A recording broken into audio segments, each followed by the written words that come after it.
దేవునికి వందనాలు చెల్లించడానికి ఈ గృహంలో అవకాశం ఇచ్చిన దేవునికి మహిమ కలుగును గాక. ఇట్లానా ప్రియులారా, దేవుని వాక్యం ఏం చెప్తుందంటే, ప్రసంగి గ్రంథం, దయచేసి ఒకసారి మీ దగ్గర దైవ గ్రంథాలు ఉంటే చూడండి, లేకపోతే ఈ మాటలు 2 మాటలు చెప్తాను, శ్రద్ధగా వినవలసిందిగా కోరుతున్నాను. ప్రసంగి గ్రంథము 12వ అధ్యాయము 1 నుంచి కొన్ని మాటలు ఈ విధంగా దేవుడు తెలియజేస్తున్నాడు. దుర్దినములు రాకముందే ఇప్పుడు వీటి యందు నాకు సంతోషం లేదని నీవు చెప్పు సంవత్సరములు రాకముందే తేజస్సులకును సూర్య చంద్ర నక్షత్రములకును చీకటి కమ్మకముందే వాన వెలిసిన తర్వాత మేఘములు మరలా రాకముందే నీ బాల్య దినములైందే నీ సృష్టికర్తను స్మరణకు తెచ్చుకొనుము. చాలా అద్భుతమైన మాట అండి. నీ బాల్య దినములైందే నీ సృష్టికర్తను స్మరణకు తెచ్చుకొనుము. చిన్న బిడ్డలుగా ఉన్నప్పుడే వారికి దేవుని మార్గం మనం నేర్పాలి. దేవుని మీద ఆధారపడే అనుభవాలు నేర్పాలి. ప్రతి విషయంలో దేవుని ద్వారా ప్రార్థన చేసుకుని వారు సహాయం పొందే విధంగా వారికి ఆ అనుభవాలు నేర్పుతూ రావాలని దేవుని వాక్యం మరి తెలియజేస్తా ఉంది. బేబీ బిడ్డల కొరకు చక్కగా ప్రార్థన చేస్తూ ఉంటుంది. ప్రతి విషయంలో కూడా ఒక బాధ్యత కలిగి దేవుని పట్ల కృతజ్ఞత అనుభవాన్ని కలిగి ఉంటూ ఉంటుంది. మరి బిడ్డలను మాత్రం చిన్నప్పటి నుంచే చక్కగా చదువులో కొనసాగడంతో పాటు దైవజ్ఞానంలో, దేవుని తలంపులలో, దేవుని ప్రణాళికలలో ఈ బిడ్డలు నడవాలనేటువంటి ఒక గొప్ప ఆలోచన విధానంతో మరి ప్రార్థన చేస్తూ ఉంటుందని నేను విశ్వసిస్తూ ఉన్నాను.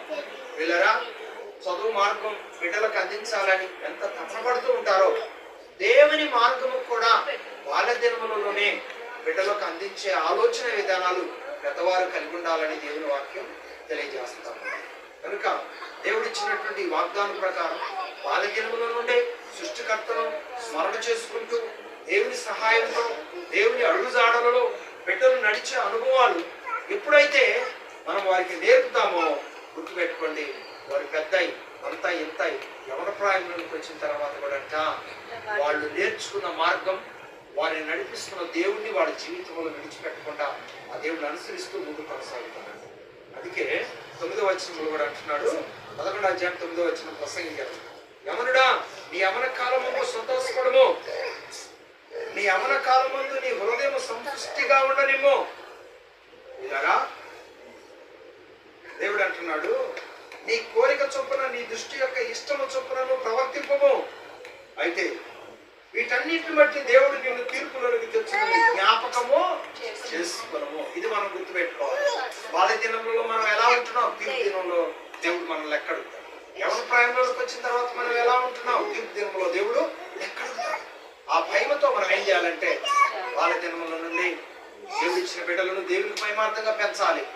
అలాగే పెద్దవారు కూడా వారి భవిష్యత్తు కొరకు, వారి ఎదుగుదల కొరకు, దైవజ్ఞానంలో వృద్ధి చెందడం కొరకు పెద్దవారిగా ఉన్నట్టుగా మీరు తల్లిదండ్రులుగా మీ బాధ్యతను మీరు నిర్వర్తించే విధంగా ఉండాలని నేను వాక్యం తెలియజేస్తాను. అందుకే ఎఫెసీ గ్రంథకర్త తెలియజేస్తున్నాడు, చక్కగా ఈ మాట తెలియజేస్తున్నాడు. ఈ ఒక్క మాట చదువుకొని మనం ప్రార్థన చేసుకుందాం. ఎఫెసీ రాసిన పత్రిక 6వ అధ్యాయము ఈ మాట ఒకసారి మనం చదువుకున్నప్పుడు చాలా మంచిగా ఈ మాట ఉంటుంది.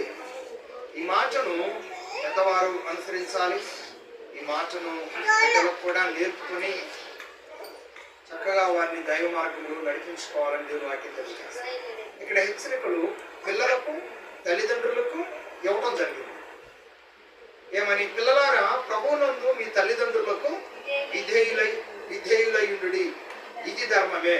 నువ్వు పెద్ద అయిన తర్వాత కూడా నాన్నగారిని, అమ్మగారిని ఎప్పుడు గౌరవిస్తూ ఉండాలి. ఓకేనా? వారిని నిష్కరిస్తూ ఉండడానికి ఎప్పుడు నువ్వు ప్రయత్నము చేయకూడదు.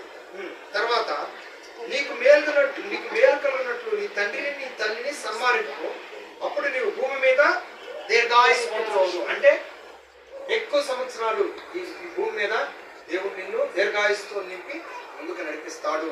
దేవుని వాక్యం తెలియజేస్తాడు. ఓకేనా? తర్వాత నెక్స్ట్ ఇంకొక మాట ఏమన్నాడంటే, తల్లిదండ్రులారా మీ పిల్లలకు కోపం రేపక ప్రభు యొక్క శిక్షలను బోధనను వారిని పెంచండి. ఇక్కడ ఎంతమంది వచ్చారు?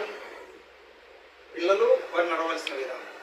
తల్లిదండ్రులు వారు నడవలసిన విధానం, తర్వాత తల్లిదండ్రులు బిడ్డలకు నేర్పవలసిన విధానం. ఈ 3 విధానాలలో మనం ఎప్పుడైతే ఆలోచన కలిగి ఉంటామో ఆ బిడ్డలకు దీవెనకరంగా దేవుడు ముందుకు నడిపిస్తాడని ఇచ్చిన వాగ్దానం యెషయా పట్ల దేవుడు నెరవేర్చును గాక.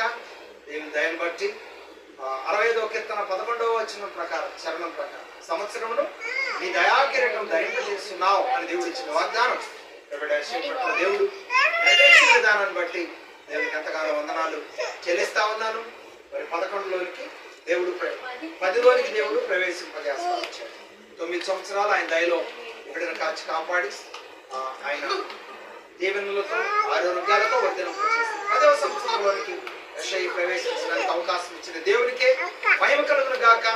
మరి ఇలాంటి సంవత్సరాలు ఎన్నో పొందుకొని దేవుని యందు ఆనందిస్తూ చదువులోను దైవ మార్గంలోను ఈ బిడ్డ వర్ధిల్లటానికి ఆయన సహాయము ఈ బిడ్డకు దేవుడు తోడే నడిపించును గాక. ఆమేన్. మరి సమయంలో మరి తమ్ముడు ప్రసాద్ అలాగే బేబీ ముందుకు వచ్చినట్లయితే మరి కేక్ కటింగ్ కార్యక్రమాన్ని సిద్ధపడదాం. అమ్మా తమ్ముడు మరి తెలియచారా రండి.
నేను చెప్పినట్టుగా కట్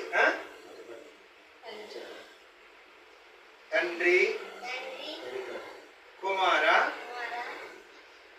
పరిశుద్ధాత్మ నామంలో నా బర్త్డే సందర్భంగా సిద్ధపరిచిన ఈ కేకును కట్ చేస్తున్నాను తండ్రి. ఆమేన్ ఆమేన్. ఓకే, మరి ఈ సమయంలో అందరూ కూడా కలిసి హ్యాపీ బర్త్డే పాడపాడుతూ ఉండగా యెషయాకి వెళ్దాం. పాడండి, స్టార్ట్ చేయండి. ఇంకా